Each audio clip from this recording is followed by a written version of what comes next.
Hello, I'm Brian Burnett and welcome to the shores of Loch Ness for our virtual Baxters Loch Ness Marathon Runners Cafe. And although we can't run together this year, we wanted the chance to mark this weekend and look forward to next year when we get to welcome you all back to this truly beautiful bit of Scotland.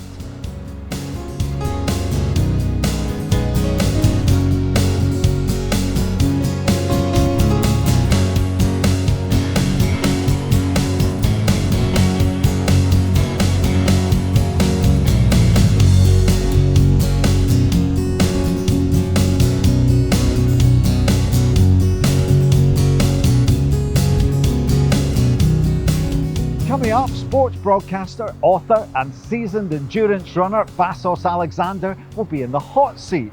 We'll find out how Baxter's top chef fuels his marathon running, why some runners just can't keep away from Loch Ness, and I'll take you to the start line and we'll hear how this marathon comes together. Plus, there's a chance for you to win a pair of Hoka Clifton 7 running shoes and some great goodies from Baxter's, plus some nutrition packs from High Five.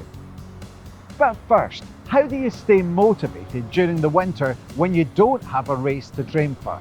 Joining us is Runners World UK head coach and official coach and ambassador to the Baxters Loch Ness Marathon, Tom Craggs.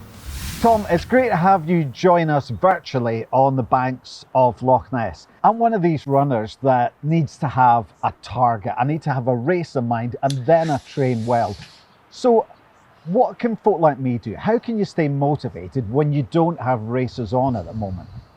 Yeah, and I will put my hand up and say I'm the same. You know, I have, and particularly more as I've gone through my athletic life, more and more I've kind of found myself getting, goal motivated or outcome motivated. The evidence and the science or the research behind motivation is that in order for us to be fully motivated, we need both those external motivations, that race on the horizon where we have an idea of what we want to achieve, but we also, equally as importantly, or perhaps more importantly, need to be aware of and tapped into those intrinsic motivations. And it's the combination between the two that are critical. Now, the external motivation bit, which is I wanted to go and run X time at Loch Ness Marathon this year, for example, sure, that's been delayed. It's not been taken away, it's just been delayed. Our ability to focus on that as a short-term goal, it gets shifted. That becomes a longer-term goal now. So it is principally a case of reframing your goals. And it might be something as simple as, I'm going to test my body differently by perhaps getting out and running in the hills. I do all of my running on the flat, all of my running on tarmac. So I'm going to get out and run on the hills. And then underneath that kind of broad goal, you start to put in place what we might call some more kind of outcome focused goals. So not only going to run on the hills, but I'm going to go through the next month of training.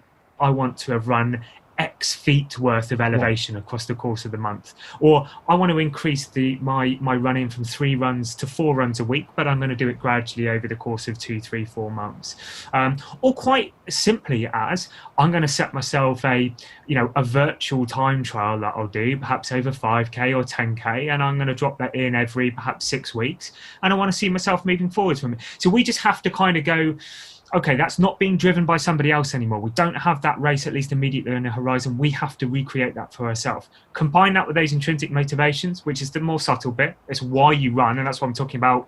It's been lovely to see that check in again on, actually, I just love the feeling of running. It makes me feel more connected to myself. It's an opportunity to run with my partner, or I run around with a buggy and it's time that I spend with my daughter and it's a precious time. And you have to tap into both of those. It's just that we're not very good at doing that as runners. What we're good at doing as runners is going, I want to break 4 hours at Loch Ness Marathon. Tom, early bird entries for the 2021 Baxters Loch Ness Marathon are open from tomorrow. In terms of training, is it ever too early to start thinking about your marathon?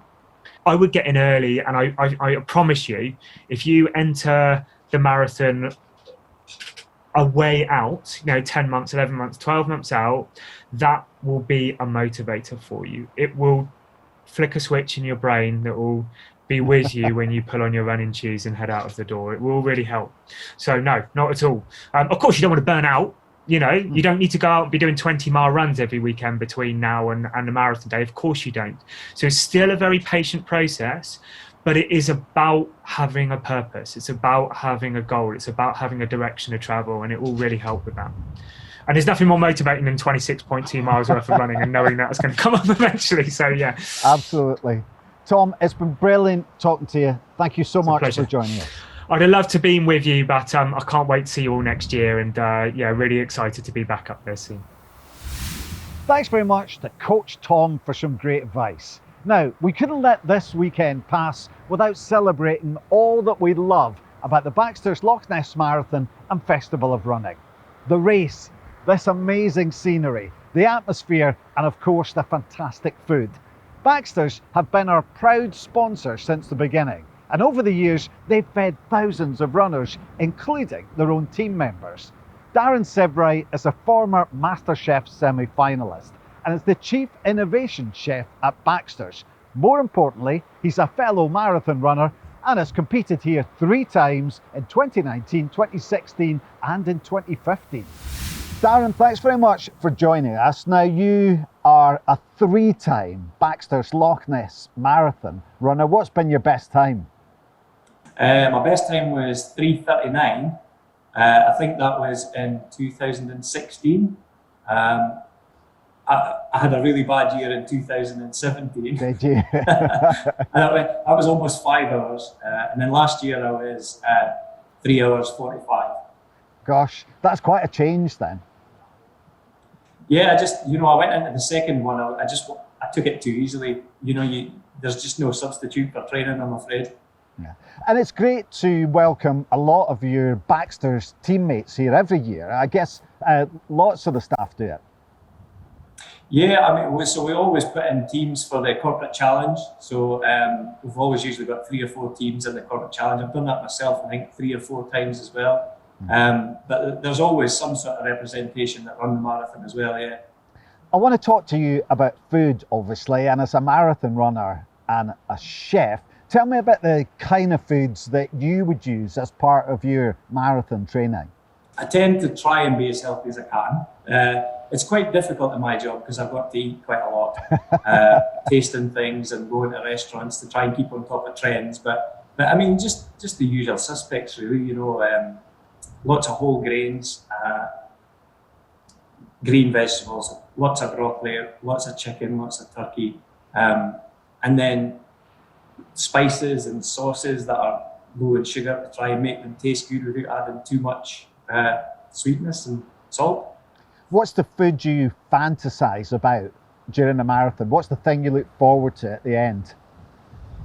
I've got to be honest and say that every single year, my first stop after the marathon in Inverness is the Highland hog roast van. So I usually go and get the full stack with the black pudding, with the bacon, the whole lot. We'll make sure we've got one with your name on it for next year, that's for sure. That's the motivation to run fast, to make sure there's still some left. You've prepared something for us today. Tell us about the dish that you put together. Yeah, so this is a wee pre-run breakfast. It's a porridge, but it's porridge with a slight difference. So it's a multi-grain porridge. So rather than just being made with oats, it's made with whole grains, so millet, amaranth, quinoa. And so we make the base, boil the water, add the grains, cook them out, and at that point you can put it in the fridge and it can be your breakfast for the whole week. You just take it out, heat it up with a little bit of water, and then you jazz it up with whatever you like. So on this one I've got some pickled beetroot. I know it sounds strange, but it works really well. Some toasted seeds, some pink lady apple, and some goji berries. And it might sound crazy, but the flavours all really work well together. And I find that if you're eating porridge every day before you go for a run, you need to do something to change it, bring it to life. And the pickled beetroot actually works really well with the creaminess of the porridge. I can't imagine what my granny would have said about putting her Baxter's beetroot onto her porridge all those years ago. Well, no, I think my granny would have something to say about it as well. But... So Darren, you are the Chief Innovation Officer at Baxters, and it's your job to come up with new ideas and keep across those food trends. What kind of things are trending at the moment? So there are some trends that just don't go away, but at the moment, plant-based seems to be the big one. It's really growing in retail, restaurants. I mean, restaurants have got vegan tasting menus and things now. You know, the advancement in vegetarian and vegan cookery is unbelievable, and that's sort of sweeping the nation at the minute. It's huge. And tell me about some of the new products that you've got out there at the moment. It's funny we should talk about that, actually. We've just launched a new range of plant-based soups. So, I mean, for me personally, I think vegetarian cookery used to be seen as very boring. Vegans, vegetarians, they go out, they get the same thing everywhere they went. It was risotto, or it was pasta and tomato sauce, you know. That's true. So now we've just grabbed on to what's happening in restaurants. So we're using exciting flavours, really vibrant. So we've got butternut squash and lentil dansak, for example, and it's full of Indian spices, fresh lime, coriander. You know, they're really zingy flavours. They're a brilliant range of soup. So you've got your healthy soups, you're fueled up on your grain porridge with a pickled beetroot and everything else. You're all set, you've done the training. What's your predictions for your Baxters Loch Ness Marathon 2021? Oh, well, so my hope this year was to break 3:15. Wow. So with another year of training, hopefully I'll get down towards maybe 3. Well, I shall be there on that finish line to welcome you home. Darren, thanks a lot for joining us. No problem, thank you very much. During the show and over the weekend, we're running a great competition on our Facebook and Instagram pages. Now, you can win a pair of Hoka Clifton 7 running shoes and a selection of Baxter's tastiest treats. Plus, we've got some runners-up prizes of High Five nutrition goodies. All you have to do is leave a message below telling us what is your favourite Loch Ness Marathon moment. You've got until Sunday night to post your favourite Loch Ness Marathon moment. The best of luck.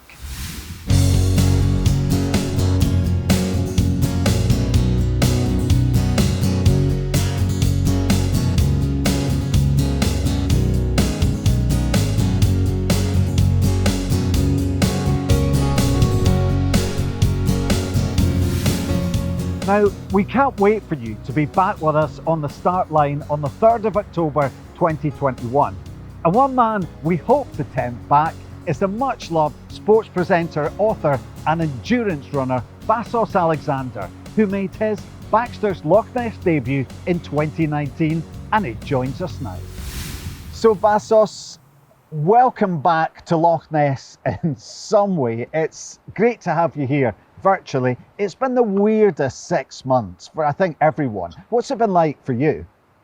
It's been equally weird, to be honest. And what I did actually, just looking at your magnificent backdrop, Ryan, what I did for the first few weeks of proper lockdown. Do you remember when we were only allowed out once a day for exercise? And often that meant I couldn't go for a run because I didn't want to go for a run and, you know, a walk with my wife or, you know, take the kids out. So I would log on to webcams. There are certain particularly good ones in Snowdonia that I used to like, and it was gorgeous weather. And I used to just sit there staring at my computer screen, knowing that this was now in Snowdonia. The sort of backdrop that you've got now, but you're actually there, was my sort of virtual lockdown. I would just imagine and fantasize about running in beautiful places because it's my absolute favorite thing, and I couldn't do it. We loved having you run with us last year. For you, what was your favourite memory of that day? I loved when we were dropped in what I think can be accurately described as the middle of nowhere on these buses.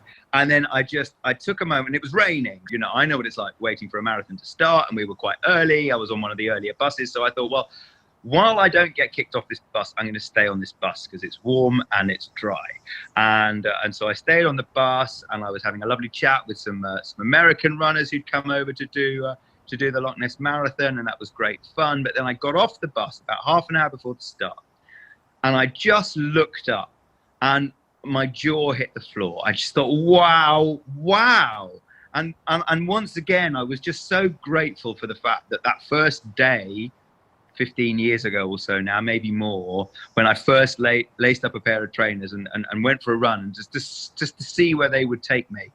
And I thought, God, it's taken me here. It's taken me to these beautiful hills in this beautiful morning, among these wonderful, friendly people. And to be honest, the start of the race is my favorite part of the race anyway. Just that nervous excitement, everyone really, ready to go and a bit excited and a bit nervous and chatting more than they would do normally. But to do that in the middle of the Scottish Highlands was just such a treat. And I remember thinking, pinch yourself, Vassos. You're very, very lucky to be here and to be about to run a race. We're going to put you under pressure here. We've got 20 quick fire questions for you. You ready for this? Absolutely. Bring it on. Okay, question 1. Favourite route to train on? My favourite route to train on is probably, and this is a bit dull, but it's probably my home loop. I live in southwest London. It's not the greatest running. The nearest we have to a hill around here is, Hammersmith Bridge, and that's closed at the moment. But I talking about being grateful. I anything that makes me feel grateful makes me feel happy, really. And I get out of my front door, and within half a mile, I'm by the Thames towpath, and I just think, well, how lucky am I to be able to run and to be able to run through what is pretty nice scenery. It's nothing like the Highlands, but then nowhere on earth is. In miles, what's the furthest you've run without stopping? 153. Whoa! Runner you'd most like to be? To be? Yeah. Eliud Kipchoge. Favourite song to run to? Don't Stop Me Now. Most used excuse for not running? I have to find excuses to run. I have to make up excuses to my family to allow me up the front door. I never feel like I need an excuse to not run, because even though it's not always easy, I always know that I won't regret it once I'm out. Funnily enough, the next question is, have you ever told a fib so you could go out running? Yep. Loads. Sometimes I stop, like 10 minutes shy of my destination, go for a quick run, and then get back in the car and quickly put my jeans back on. Loch Ness Monster, fact or fiction? Fact. Complete the sentence. I could never go for a run without my... shorts. I think otherwise I'd be fine. I'd even do it barefoot, but I would draw the line at naked. Top reason for going out running in the morning? Because I love it. I love running. Why wouldn't you? Toughest challenge you've faced in a run? That 153-mile run I was talking about, I was pretty good for the first 130 odd miles, but that still left a marathon to go where I could barely inch my way forward. I couldn't, when you do an ultra run, you've always got power walking, and then I lost power walking, and then I lost the walking ability, and I still had a long way to go. So I've no idea how I managed to get through those last few miles. I even thought about throwing in the towel a mile from the end. So I suppose those 23, 24 miles at the end of that long run, which was in Greece, those were hard. Pele or Paula, who's the greatest ever? Paula. Hills or speedwork? Hills. Tights or shorts, or is it ever acceptable to wear both at the same time? Tights? No. Tights and shorts? No. Just shorts. You'll be fine. Worst running injury? Worst running injury was my left knee. I did something terrible to my left knee in an Ironman triathlon in 2013. I should have stopped. I didn't. And it still hurts 7 years later. Apart from your own fine volumes, what do you think's the best book about running? Well, probably because it's the sort of sacred script of running, isn't it? Born to run, but it's a really boring answer. How about, okay, I'll give you that, and I'll give you a book I reread recently, which is Lizzie Hawker's Runner. It's ace. Ah, right. Cockaliki or carrot and coriander, your favourite Baxters soup? Which one? Carrot and coriander. How many pairs of running shoes is acceptable? The amount of running shoes that you have plus one, or the amount of running shoes that would end in divorce minus one. Favourite snack for fueling up before a run? I don't tend to fuel up much before a run, but I would say a good flapjack would be good. Favourite thing about Scotland? The scenery and the people. And finally, will you run the Baxters Loch Ness Marathon next year? Just try and keep me away. We'd love to have you back. Vassos, Alexander, thank you so much for joining us. Thank you. It was great to see you again. And I'm so jealous of where you are. Couldn't you have put a really boring backdrop on? For goodness sake. The ever enthusiastic Vassos Alexander. Still to come, I'll take you up to the start line to see what it looks like without 5,000 people in running gear, and we'll meet a Scottish runner who's addicted to Loch Ness. If you've never run here before, then we'd love to see you here next year. I've been to marathons all over the world, but truly there is something really special about this one. As one runner told us last year, it's got the buzz and energy of a big city race, but with a relaxed and friendly vibe of a smaller event. 17% of the runners who come here are from outside the UK, and it's a real thrill to welcome so many folk from across the Atlantic every single year. One of them joins us now from his home in Wisconsin, Jeff Adams, who's run 41 marathons in the last 8 years, and 2 of them have been right here in Loch Ness. Jeff, we're delighted that we've got the time zones and the technology sorted, and you're joining us from your home in Wisconsin. Now, you have run Loch Ness twice, once in 2018 and once in 2019. What's your memories of your runs here? Well, in 2018, I was there scouting the race. The company that I head up out of Boston has for 41 years taken runners to all 7 continents to run races. And we do an annual vote. And for 2 years in a row, Loch Ness was the top race that our runners wanted us to add to the calendar. So the first time I was there to scout. That was the professional reason. The personal reason is my family descends from Scotland. My middle name is in honor of my grandmother, who came from Lauder down in the border region. And so on a personal level, this was a trip that I've been planning for over a decade. So I mean, it was just, the short answer to your question, it was pure excitement to be there because of both of those reasons. I was excited to hopefully bring something to our clients and to accomplish a personal goal that had been over a decade in the making. One of the reasons we wanted to get you on the show today was to find out what people in the States make of Scotland and the Highlands and this marathon in particular. What is the reaction of American visitors when they come here? Well, last year, because of my amazement at the race, the organization, the community, all the things to do in the Highlands, we added it quickly to our calendar. So last year I returned with 100 clients from North America, and almost to the person, they all had the same response. 1, I always wanted to visit Scotland.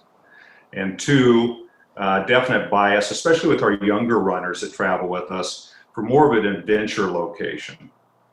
And they were not disappointed. They enjoyed the ruggedness of the start up above the tree line and then quickly descending into this ancient forest. And at the time you're just hearing footsteps and breaths and you're getting into your pace, and then finishing in Inverness Park. The feedback was overwhelmingly positive, much like my own. And so we look at this being a race that will be a permanent fixture on our calendar every year. But to the person, always want to be there. And when they got home, they were amazed at how much there was to do and indicated, I'm coming back because I didn't get to do it all. And I want to run the race again because I enjoyed the challenge of the course, but also the support of the community. There are lots of people, I think, who assume marathon running is just looking down at your shoes for 26.2 miles. How important is it, you think, to have scenery like this to help you get through it? Well, when you contrast it with some of the other races, the Abbott World Marathon Majors is very popular right now. In fact, they're overshadowing many, if not most, of the races in Europe and elsewhere. So to come to a race like Loch Ness, which is an exception, the race is growing. People are putting it high on their bucket list. It's that surrounding that is so important. You're in your own mind as you're working your way around the course in a very different way than those big races where you very seldom get a thought to yourself. So the contrast versus the other races many of our clients are running and I'm running myself is so striking and so refreshing. There's only a few races like Loch Ness. There's one on the west coast of California, Big Sur, that's very similar. But you can only count a few of those races, and there's such a nice break and refreshing from the big city urban races. You've run over 40 marathons, including at the World Majors. What makes this one special, do you think? Well, I think one, that it is in a more rugged setting. You do feel as though it's much more about you as opposed to all the spectators along the course. There's good spectator support, but at times it's just you and the natural scenery.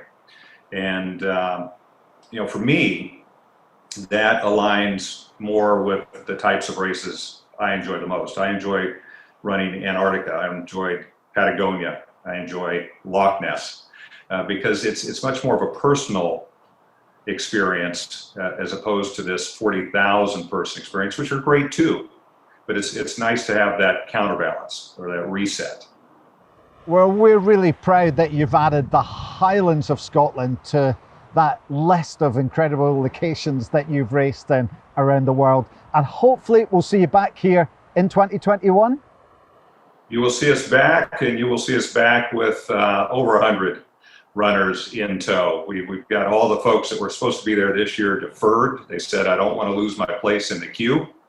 And we've got others that are realizing some of these races are going to be the ones that they're most comfortable running first, as we resume running and resume traveling. So we're going to be also introducing the race to a number of companies like ours that represent runners around the world. So we hope to showcase the race to that group next February. Tell them all about the atmosphere, tell them about this incredible scenery and some guaranteed Highland hospitality next October.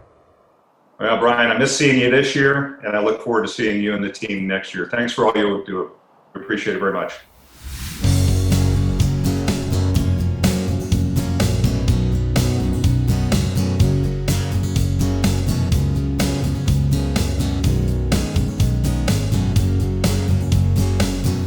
We've got lots happening across the weekend on our social media, and if you're going out for a run tomorrow morning, then why not wear your old Loch Ness race t-shirt, stick on a bit of tartan, or even a Nessie hat if you dare. You can share your picture on social media using the hashtag #RunLochNess, and the best picture will win some Baxters goodies. Also look out for our Spotify playlist of motivational running tunes. Now, if you want any tips on how to run this course, the person who knows it inside out is Fiona Rennie, who's one of our 3 ever-presents. They're the people who've taken part in all 18 Baxters Loch Ness marathons. As well as our 18 Loch Ness, Fiona has taken part in over 100 marathons or ultra-marathons, so if anyone here is missing their running, it's Fiona. So Fiona, as a runner, how has lockdown affected you?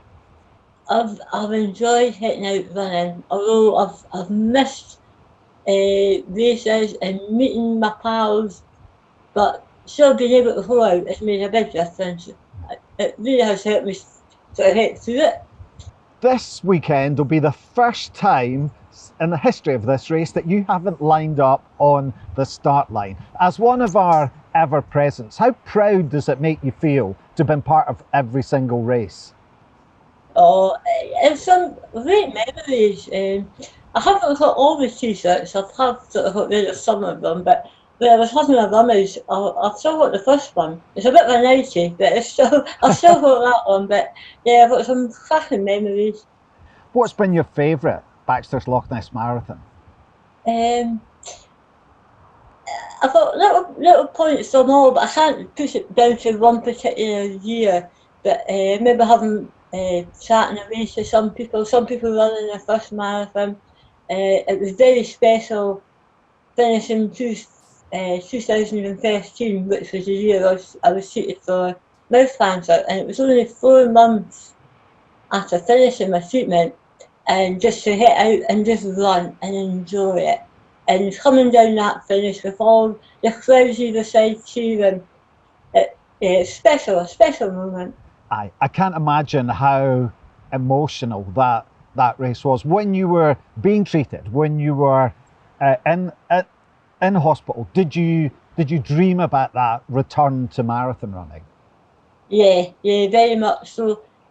My sister had brought photos of me at different races and sort of brilliant finish line photos and just all over the place, and she plastered them all around the room during I was in the hospital for over 3 weeks after the surgery because it was quite major.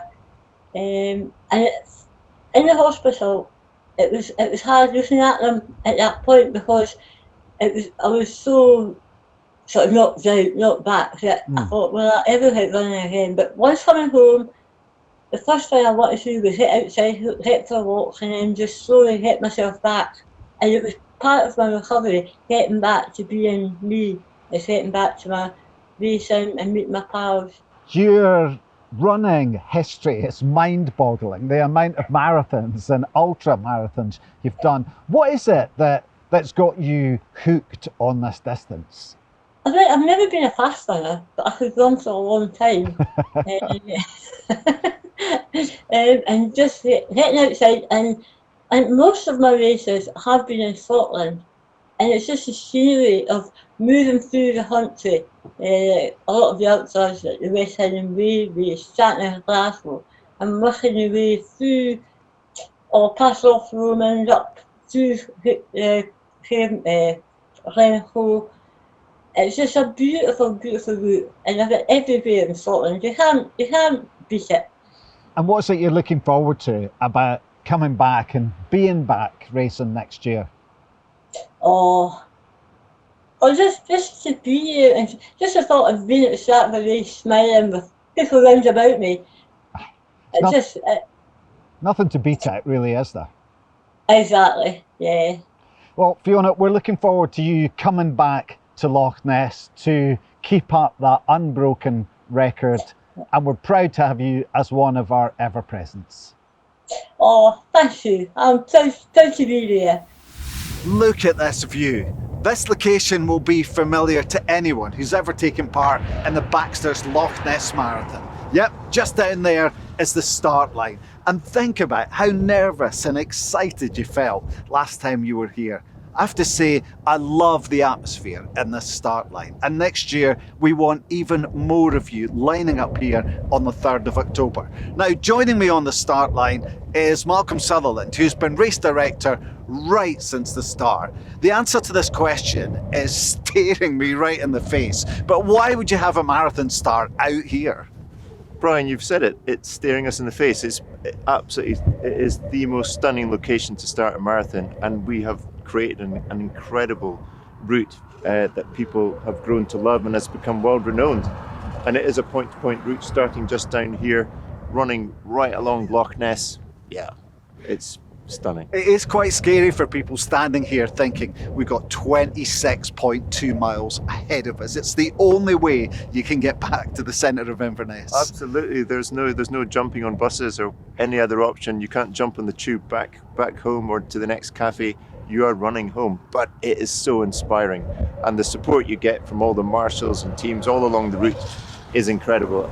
And of course the views and the stunning scenery. It's just an incredible place. You've been doing this a long time now. Can you remember why you wanted to start the marathon in the first place? I think we realised right from the start that Loch Ness, the most iconic loch in the world, the most stunning place that you could possibly stage a marathon of this kind, and 18 years have gone by now, and it is just proof of the pudding that people love it so much.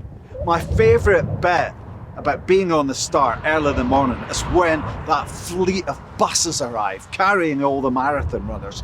Tell me a little bit about logistics of a marathon like this. Yeah. People just don't realise how much logistic goes into this type of event.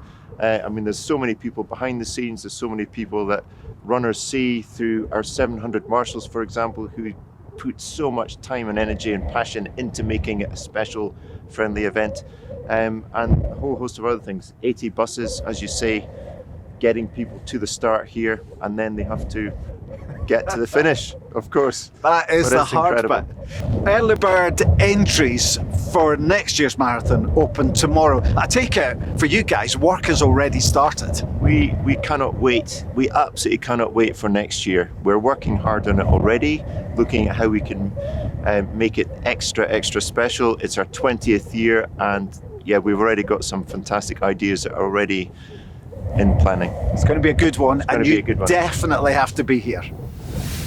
Thanks so much for watching. Don't forget to post your best Loch Ness Marathon moment below, and you could win a pair of Hoka running shoes and some fab Baxters goodies.